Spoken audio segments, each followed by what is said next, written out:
Well, let me say that anyone that I would appoint to any office as a senator or as a president would, I hope, hold the same view of the necessity of their living up to not only the letter of the Constitution, but the spirit. If I may say so, I am a Catholic. I've stated my view very clearly. I don't find any difficulty in stating that view. In my judgment, it is the view of American Catholics from one end of the country to the other. Why? Because as long as I can state it in a way which is, I hope, satisfactory to you, why do you possibly doubt that I represent a viewpoint which is hostile to the Catholic Church in the United States? I believe I'm stating the viewpoint that Catholics in this country hold towards the happy relationship which exists between church and state. Do you state it with the approval of the Vatican? I don't have to have approval in that sense. I'm not submitted. I have not submitted my statement before I read it to the Vatican. I did not submit it to Cardinal Cushing. But my judgment is that Cardinal Cushing, which is a cardinal from the diocese of which I'm a member, would approve of this statement in the same way that he approved of the 1948 statement of the bishop. In my judgment, and I'm not a student of theology, I am stating what I believe to be the position of my personal position and also the position of the great majority of Catholics across. You have been watching Senator John Kennedy appearing before the Greater Houston Ministerial Association in an unrehearsed question and answer period. The telecast of this meeting was sponsored by the Kennedy-Johnson Texas Campaign Committee in behalf of Senator Kennedy's candidacy for the presidency of the United States. Through the facilities of KTRK-TV, this has been a special Texas State Network program.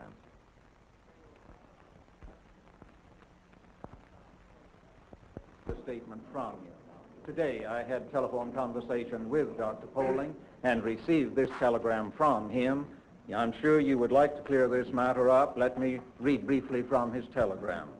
The memorandum on religion as an election issue prepared by Senator Kennedy's associates has a section on the polling incident. This section contains serious factual errors. I believe the senator will wish to correct the errors or that he will wish to withdraw that section.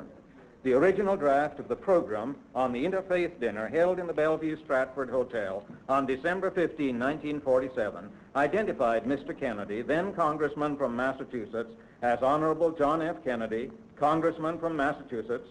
Mr. Kennedy was never invited as an official representative of a religious organization, nor indeed as the spokesman for the Catholic faith. No speaker on that occasion, Catholic, Jew, or Protestant, was identified by his faith. When, 2 days before the dinner occasion, Mr. Kennedy canceled his engagement, he expressed his regret and grief, but stated that since His Eminence the Cardinal requested him not to come, he, as a loyal son of the Church, had no other alternative. Therefore, it was necessary to destroy this first program and to reprint. Now I will state again the words that I used, or a quotation from the Reverend Poling's book, Spokesman for the Catholic Faith, the book which was produced about a year ago, which first discussed this incident. Secondly, my memory of the incident is quite clear.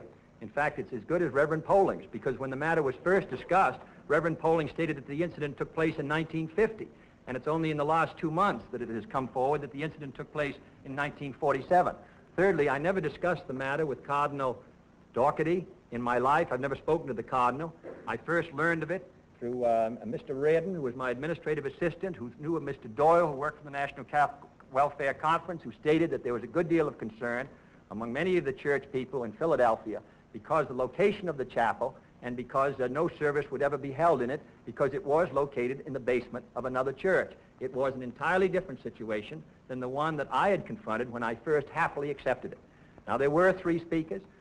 Kennedy was one of them. Taft was the second. Senator Lehman was the third. I don't think I misstated that one of them was supposed to speak for the Catholic faith as a spokesman in Mr. Poling's words, one of them for the Protestant faith, and one for the Jewish faith. Now, all I can say to you, sir, is this chapel, I was glad to accept the invitation. I did not clear the invitation with anyone. It was only when I was informed that I was speaking, and I was invited, obviously, as a serviceman because I came from a prominent Catholic family, that I was informed that I was there really, in a sense, without any credentials. The chapel, as I have said, has never had a Catholic service. It is not an interfaith chapel. And therefore, for me to participate as a spokesman in that sense for the Catholic faith, I think would have given a erroneous impression. Now, I've been there 14 years. This took place in 1947. I've been in politics probably 2 months and was relatively inexperienced. I should have inquired before getting into the incident. Is this the best that can be done after 14 years? Is this the only incident can be shown?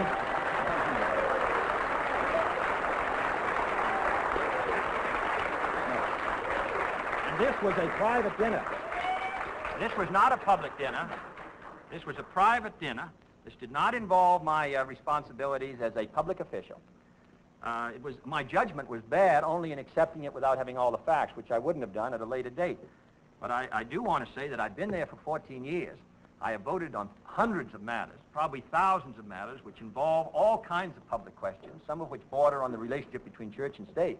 And quite obviously, that record must be reasonably good, or we wouldn't keep hearing about the polling incident. Senator Kennedy. In addition, yes, I don't mean to be disrespectful to Reverend Poling. I have high regard for his son. I have high regard for Dr. Poling. I don't like to be in a debate with him about it, but I must say, even looking back, I think it was imprudent of me to have accepted without more information. But I don't really feel that it demonstrates an unfitness to hold a public office. The reason for our concern is the fact that your church has stated that it has the privilege and the right and the responsibility to direct its members in various areas of life, including the political realm. And we believe that history and observation indicate that it has done so, and we raise the question because we would like to know if you are elected president and your church elects to use that privilege and obligation, what your response will be under those circumstances. If my church attempted to influence me in a way which was improper or which affected adversely my responsibilities as a public servant sworn to uphold the Constitution, then I would reply to them that this was an improper action on their part, that it was one to which I could not subscribe, that I was opposed to it, and that it would be an unfortunate breach of an interference with the American political system. I'm confident that there would be no such interference. We've had 2 Chief Justices of the Supreme Court who were Catholics. We've had 3 Prime Ministers of Canada in this century. I've already mentioned Mr. de Gaulle and Mr. Adenauer. My judgment is that an American who is a Catholic, who is as sensitive as a Catholic must be who seeks this high office, as exposed to the pressures which whirl around us, that he will be extremely diligent in his protection of the constitutional separation. We would be most happy to have such a statement from the Vatican.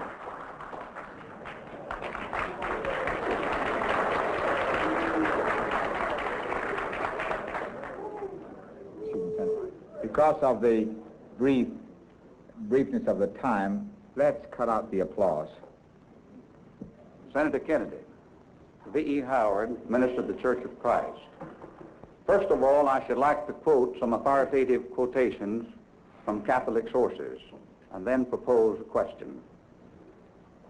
So that a false statement, knowingly made to one who has not a right to the truth, will not be a lie. Catholic Encyclopedia, Volume 10, page 696, quoting, however, we are also under an obligation to keep secrets faithfully, and sometimes the easiest way of fulfilling that duty is to say what is false or tell a lie.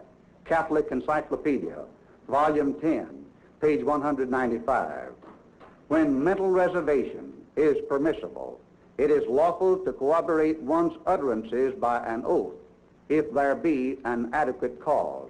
Article on perjury, Catholic Encyclopedia, Volume 11, page 696, quoting again, the truth we proclaim under oath is relative and not absolute.